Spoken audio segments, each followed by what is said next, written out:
기적의 시간입니다. 이 아침 예배로 하나님 앞에 함께 나가겠습니다. 오늘은 마태복음 12장 46절에서 50절까지의 말씀을 우리 함께 읽으시고 하나님 말씀을 나누겠습니다. 예수께서 무리에게 말씀하실 때 그의 어머니와 동생들이 예수께 말하려고 밖에 섰더니 한 사람이 예수께 여짜오되 보소서, 당신의 어머니와 동생들이 당신께 말하려고 밖에 서 있나이다. 누가 내 어머니이며 내 동생들이냐? 손을 내밀어 제자들을 가리켜 나의 어머니와 나의 동생들을 보라. 누구든지 하늘에 계신 내 아버지의 뜻대로 하는 자가 내 형제요 자매요 어머니이니라. 우리는 지난 시간에 바리새인들과 서기관들이 표적을 요구하자 예수님의 단호한 반응을 살폈습니다. 예수님은 이 세대가 악하고 음란한 세대라 표적을 구한다고 말씀하셨어요.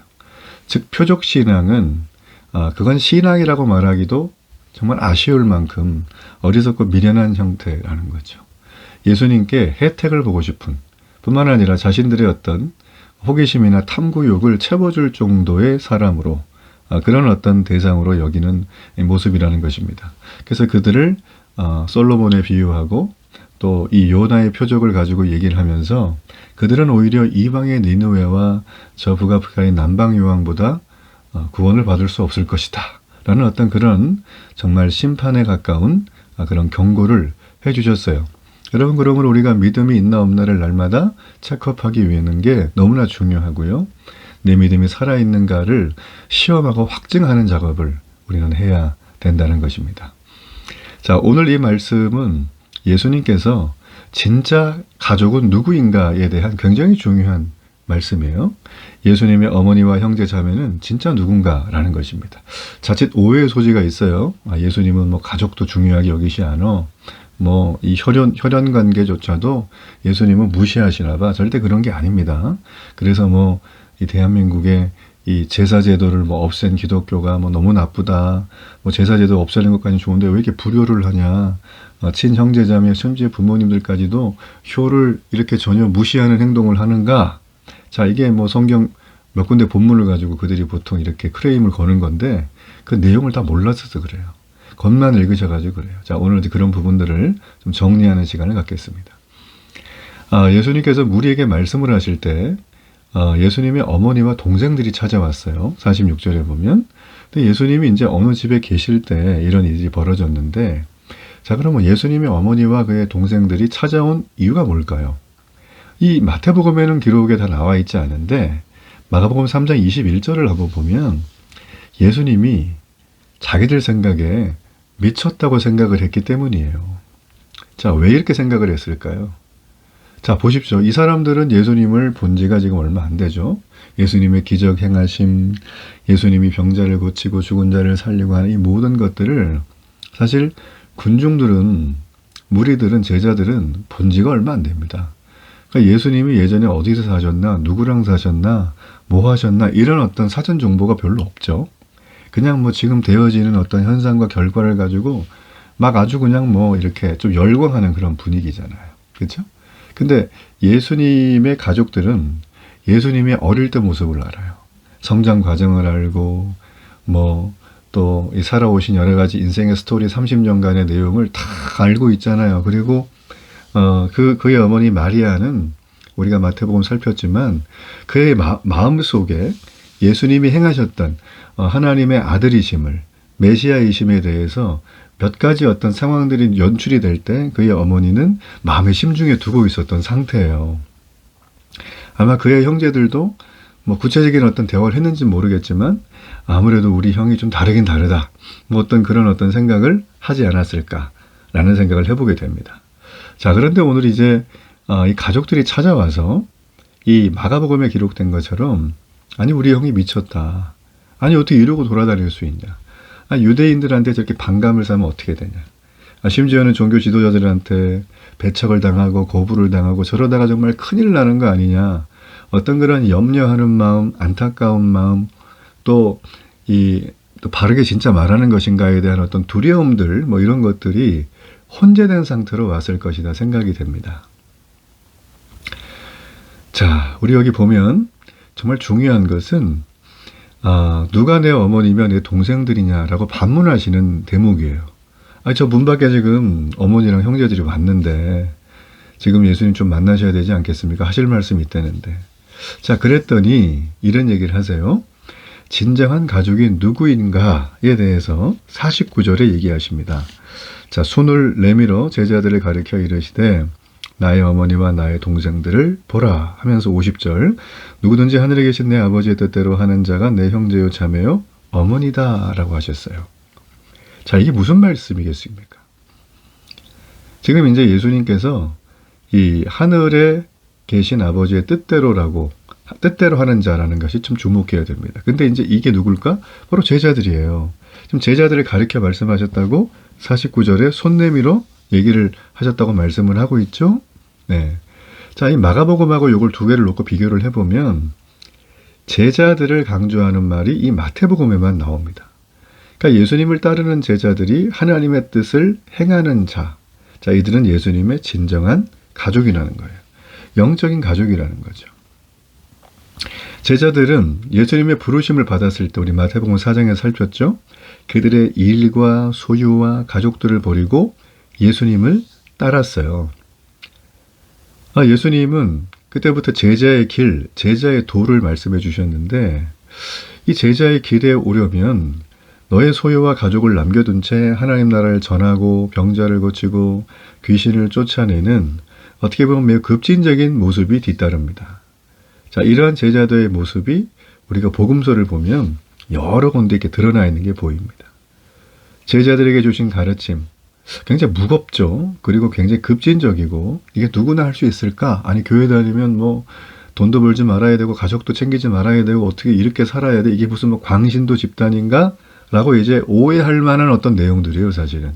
그죠? 그리고 많은 분들이 특별히 이제 남자분들이 자기 아내 교회 보내실 때 그러죠. 믿는 건 좋은데 적당히 믿어라. 미치지 마라. 이제 그렇게 얘기를 한다는 게 뭐 이런 어떤 어서 풍어를 좀 들었든지 성경을 읽었든지 아무튼 간에 이제 그런 어떤 배경이 좀 있는 것을 저도 알고 있습니다. 자, 여러분 정말 그렇습니까? 제자가 된다는 건 정말 모든 걸 포기하고 희생하면서 그렇게 인생을 점철돼서 살아야 되는 걸까요? 예수님은요, 그런 얘기도 하셨지만 제자들에게 하나님 나라와 의를 위해 살아갈 때 얻게 되는 복을 굉장히 말씀 많이 하셨어요. 자, 뭐 19장 같은 데 보면 내 이름을 위하여 집이나 형제나 자매나 부모나 자식이나 전토를 벌인 자마다 여러 배를 받고 또 영생을 상속하리라. 자, 여러분 그 무슬림들 극단단체들이 뭐 말 그대로 자기가 폭탄 테러를 하면 자기가 이제 스스로 폭탄을 짊어지고 죽으면 그 사람은 어떻게 된다 그러죠? 영생을 받는다 그러잖아요. 구원받는다 그러잖아요. 그쵸? 그들에게는 그게 하나의 교리예요.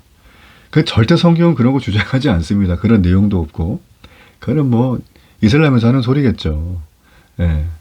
여러분 보세요. 지금 우리가 이제 중요한 거는 여기 보면 가족도 챙기지 말고 일도 하지 말고 뭐 좋은 거 즐거운 거 여러 가지 뭐 행복한 거 누리지도 않고 그냥 날마다 엎드려서 회개하고 금식하고 예배만 드리고 이런 얘기가 아니에요.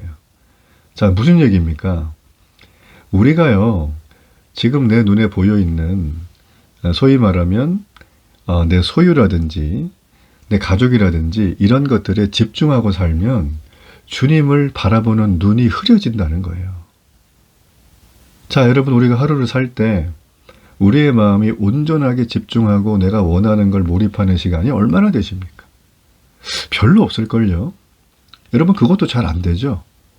날마다 내가 세운 하루의 일과가 있는데 어떤 분은 세우지도 않겠지만 그 일과에 끼어드는 게 얼마나 많아요.